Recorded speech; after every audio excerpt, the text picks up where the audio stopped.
Selamat berjumpa kembali dengan channel GKJ Wolo bersama saya Doni Setiawan. Kebahagiaan, kebaikan, keberlimpahan, pokoknya semua yang baik, yang menyenangkan, menggembirakan selalu ada pada saudara-saudara sekalian. Atas berkat Tuhan, penyertaan Tuhan, saya akhirnya bisa membuat konten untuk bahan pengajaran. Yang pertama itu mengenal Sang Ilahi di channel GKJ Wolo. Yang kedua cara pengilhaman Alkitab. Dan yang ketiga ini adalah memahami konsep penciptaan dalam Alkitab. Memahami konsep penciptaan dalam Alkitab. Di situ kemudian akan saya kenalkan juga relasi manusia dengan Sang Pencipta, ada dosa, lalu kemudian ada penyelamatan. 4 bab akan saya rangkum dalam satu konten, bisa jadi sekitar 20 menitan, tetapi bisa ini menjadi sebuah pemantik untuk diskusi secara khusus untuk anak katekisan, tapi terbuka untuk umum karena memang ini saya lempar di YouTube channel. Sebelum itu saya mau mengatakan bahwa saya membuat konten ini di salah satu penginapan di hotel di daerah Bandung. Bukan berarti mengendorse, karena kemarin tadi malam tidak sempat membuat konten karena capek. Setelah perjalanan hampir 10 jam lewat jalur selatan, sekali lagi di sebuah hotel, saya akan sebutkan Hotel Serena. Sekali lagi bukan karena saya mengendorse, juga kalau di kaos saya ada nama sebuah PO atau perusahaan otobus, bukan karena saya mengendorse perusahaan itu, tetapi karena kebetulan pakaian yang siap ini ada kenangan tersendiri karena saya pakai baju ini ketika saudara sepupu saya harus mengakhiri tugas di dunia ini. Selamat dalam keabadian Pak D. Roto. Nah, kembali ke masalah penciptaan. Dalam pemahaman gereja, penciptaan adalah murni karya Tuhan. Itu doktrin yang tidak bisa atau tidak ada yang berani menawar, mendebat. Bahkan dalam rangka mempertahankan, dalam merawat semangat apologetik, gereja akan mempertahankan konsep itu mati-matian dari serangan kaum ilmuwan, sehingga seringkali terjadi benturan antara ilmuwan dengan teori evolusi Darwinnya dengan gereja, dengan kesadaran iman yang kadang-kadang brutal bahwa yang penting semua yang menciptakan Tuhan. Nah, kalau kemudian saudara-saudara baik kelas katekisan maupun siapa saja mencermati urutan apa yang saya jelaskan tentang pengilhaman Alkitab, akan memiliki titik cerah atau titik yang memberi petunjuk. Mengapa demikian? Karena dalam bahan pengilhaman Alkitab, bahwa Alkitab itu bukan ditulis di surga. Alkitab itu refleksi iman yang dinarasikan. Bukan pengalaman iman, tetapi cerita tentang pengalaman iman. Sekali lagi harus jelas itu. Bukan pengalaman iman, cerita yang dituliskan tentang pengalaman iman. Orang dulu memiliki pemahaman iman bahwa semuanya itu diciptakan. Kalau kemudian pertanyaannya, loh kok bisa jadi dari debu kembali ke debu? Itu berangkat dari pengalaman empirik. Orang kalau sudah mati, nggak bernapas, tubuhnya cari tanah, maka mengambil sebuah konklusi bahwa oh berarti dek bien itu Tuhan itu menciptakan manusia dari tanah. Caranya piye? Jipuk lempung, dilek-dilek, lalu disebul. Itu kan pemahaman sederhana. Persoalan benar atau tidaknya walau alam, karena ini narasi tentang pengalaman iman, bukan laporan pandangan mata, laporan live bahwa Tuhan sedang menciptakan, bukan itu.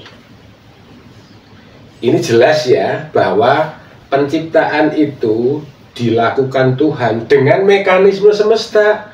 Kalau toh kemudian ada konsep atau pendekatan evolusi dan kemudian masuk akal, ya nggak apa-apa. Loh, tapi di Alkitab kan ada gini loh Pak. Hai kamu manusia. Iya, di perjanjian lama banyak sekali bertebaran narasi itu. Itu gimana menjelaskannya? Gampang. Kesadaran sebagai manusia itu yang menjadikan manusia membuat narasi itu. Sejuta tahun yang lalu bisa jadi manusia belum punya kesadaran sebagai manusia dalam proses evolusi itu. Itu bisa disadari kalau seperti itu. Loh, tapi kan di Alkitab kan baru berapa tahun? Tidak mengapa. Sekali lagi, orang mau membela pendapatnya itu dengan 1001 macam cara. Alkitab pun mengatakan di hadapan Tuhan satu hari sama dengan 1.000.000 tahun. Itu kan pengalaman iman. Ingat saudara-saudara, Tuhan tidak pernah berbicara langsung.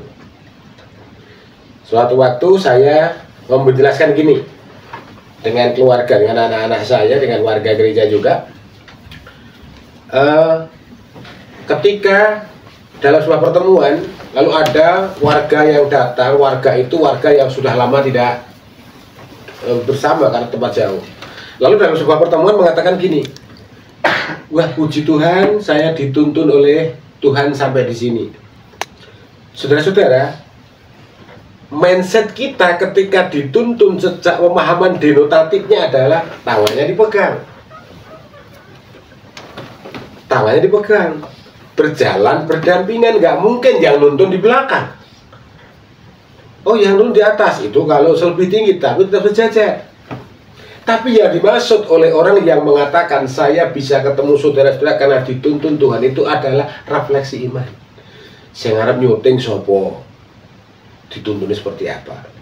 Nah, hal yang sama terjadi bahwa manusia meyakini bahwa dirinya diciptakan Tuhan. Karena tidak tahu sejarahnya, maka pengalaman iman dari berbagai macam cerita itu diceritakan. Sehingga dalam hal ini gereja punya pemahaman menurut saya benar bahwa Tuhanlah, Sang Ilahilah, Sang tak terbataslah yang menciptakan semuanya. Menciptakan bukan mengubah bentuk loh ya. Kalau dalam bahasa rodok modern itu kan creatio ex nihilo, mencipta dari yang tidak ada. Persoalan seperti apa prosesnya itu bukan urusan kita. Gereja hanya mewarisi tradisi yang ternarasikan bahwa semuanya diciptakan Tuhan. Tetapi juga harus sadari, maaf Pak Dok, harus sadari bahwa tidak semua yang terjadi di seluruh bentangan semesta ini dicatat oleh Alkitab. Nanti habis bukunya. Contoh saja, saudara-saudara cari di perjanjian lama cerita tentang Nabi Nuh ketika membawa, kata Alkitab, seluruh binatang pada masa itu. Ndak yo nggawa tinggi, ndak yo nggawa tengu, nggawa nyamuk. Belum lagi membayangkan bagaimana memasukkan singa dan lain sebagainya. Itu kan sebuah cerita narasi dalam rangka menceritakan sebuah pengalaman. Nah, itu konsep penciptaan. Bahwa gereja memahami, meyakini bahwa semua yang ada di alam semesta ini diciptakan. Siapa? Sang Pengada Tunggal. Siapa? Ya kalau mau disebut Tuhan ya monggo, Allah ya monggo. Itu jelas, clear ya. Dan persoalan mekanisme kronologi proses penciptaan bukan urusan iman gereja. Nah, sekarang masuk pokok bahasan yang berikutnya tentang penciptaan manusia. Alkitab melaporkan, menarasikan beberapa. Yang jelas, Alkitab mau mengatakan dari seluruh cerita tentang penciptaan bahwa manusia berbeda dari ciptaan yang lain. Karena manusia punya hubungan dengan Sang Pencipta. Itu dimulai ketika manusia pertama ditiupi ruh Tuhan. Ditiupi ruh Tuhan. Dalam hal ini kemudian gereja memahami dan kemudian meyakini bahwa hanya manusialah yang memiliki hubungan istimewa dengan Tuhan. Lu kok bisa? Bagaimana dengan sapi? Ayo teko sapi. Yang tahu kan sapi. Nah, kalau manusia mengklaim bahwa dirinya yang memiliki relasi dengan Sang Pencipta, yaitu urusan manusia. Kalau kemudian sapi komplain, gajah komplain, semut komplain, ya monggo. Tetapi sedekat yang saya alami, yang punya proses peradaban itu hanya manusia. Sapi ket biyen yukur ngono wae. Tawon, saya pakai analogi tawon. Sejak zaman Adam mungkin buat rumahnya ya kayak gitu. Artinya yang punya proses kesadaran dan progres kesadaran itu hanya manusia. Nggak tahu juga jutaan tahun yang lalu. Itu yang saya pahami, dan mungkin itu juga berangkat dari kepingan-kepingan pengajaran gereja. Kata kuncinya adalah manusia diciptakan berbeda dengan ciptaan yang lain, punya relasi istimewa. Lalu kita akan masuk dalam dosa. Orang seringkali serampangan berpikir tentang dosa. Pokoknya sing melanggar itu dosa, sing salah itu dosa, mergo salah dosa dihukum. Padahal dosa tidak sesederhana itu. Dosa itu sejatinya adalah rusaknya hubungan antara manusia sebagai ciptaan dan Sang Ilahi sebagai pencipta. Dan itu digambarkan oleh penulis kitab Perjanjian Lama, kitab Kejadian, upaya manusia untuk menjadi seperti Sang Ilahi. Pada waktu itu seingat saya, si ular sebagai representasi dari iblis menggoda Hawa. Ada pemelintiran kalimat, kamu kok nggak makan itu? Enggak, kata suamiku. Sebenarnya ini juga terjemahan yang kurang cocok. Yang asli adalah kata dia, laki-laki itu, kalau makan itu nanti aku akan mati. Nah, disinilah si jahat itu kemudian memelintir. Kayak para politikus Indonesia dulu suka memelintir informasi. Enggak, kalau kamu makan itu kamu bukannya mati, malah kamu akan menjadi seperti Tuhan. Waduh, wah, aku dihapusi. Lalu muncullah hasrat, ambisi, ego, keinginan untuk menjadi seperti Tuhan. Maka sejak saat itu dosa melingkupi, menguasai dirinya. Supaya nggak seret, saya tak minum kopi dulu. Terima kasih untuk tim kreator yang sudah membuatkan kopi dengan segala dinamikanya. Jadi saya juga siap bikin kopi oleh siapapun, langsung boleh. Saya lanjutkan. Nah, dosa adalah niat, ego, hasrat dari manusia sebagai ciptaan untuk menjadi seperti Sang Pencipta. Dalam bahasa populer adalah mengkhianati takdir dari ciptaan menjadi Sang Pencipta. Nah, dengan kronologi Muhammad seperti ini, maka gereja memiliki pengajaran yang kemudian diimani tentang keselamatan. Keselamatan itu bukan sekedar surga, meskipun akan saya jelaskan di bab berikutnya, di konten berikutnya. Tapi keselamatan sejatinya adalah pulihnya hubungan antara manusia yang memberontak dengan Tuhan atau Sang Ilahi yang menciptakan. Demikian.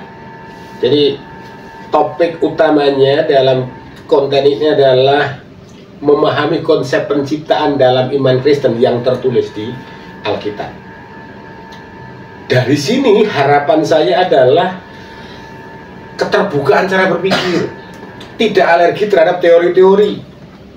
Biasanya kan kalau teologi awam kan anti evolusi, anti filsafat. Nah, harapan saya kita beriman secara merdeka, nggak kemudian gegeki pemahaman yang kadang-kadang nggak dipahami, hanya kadang-kadang katanya. Lah kata siapa?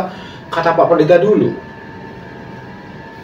Ayo kita terbuka, ayo kita berpikir jernih supaya iman kita juga bisa melihat yang jernih terkait dengan pengalaman-pengalaman kehidupan yang di situ selalu ada Sang Ilahi. Salam, selamat lupa. Kalau ini bermanfaat, jangan lupa yuk berkontribusi dalam pembangunan channel ini, dijempoli, nyalakan lonceng notifikasinya, subscribe, dan beri komentar. Kita saling membangun. Sampai jumpa di video berikutnya, baik video renungan, sapaan, cerita, ataupun pandangan-pandangan gereja menurut saya, juga pengajaran-pengajaran. Tuhan berkati.